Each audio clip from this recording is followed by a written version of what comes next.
ভূতের ট্রেন। রাত তখন ঠিক ১-২টা। কলকাতা থেকে বহরমপুরগামী শেষ ট্রেনটি পান্ডুয়া স্টেশনে থামল।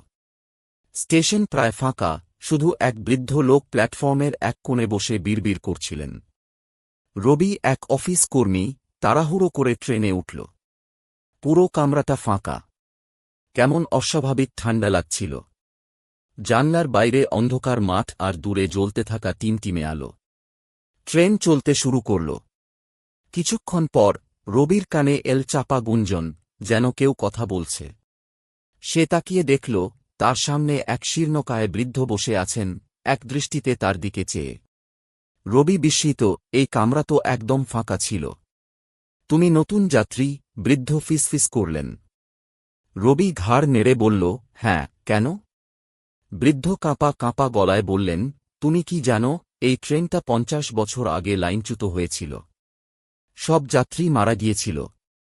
রবির গা শিউরে উঠল। সে তাড়াতাড়ি উঠে পাশের কামরায় যেতে গেল, কিন্তু দরজা খুলল না। আবার পিছনে তাকিয়ে দেখল, বৃদ্ধটি নেই। ঠিক তখনই ট্রেনের আলো নিভে গেল। বাতাসে শোনা গেল বহু মানুষের চাপা কান্না আর চিৎকার।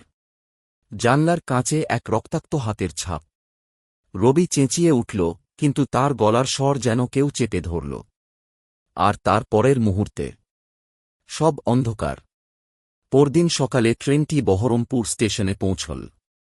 টিকিট পরীক্ষক প্রতিটি কামরায় যাত্রীদের নামিয়ে দিলেন। কিন্তু একটি কামরার এক কোণে পড়েছিল রবির ব্যাগ, আর তার পাশে ছাই হয়ে যাওয়া একটি পুরনো খবরের কাগজ।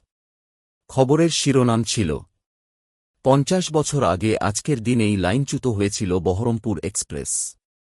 সকল যাত্রী মারা গিয়েছিল।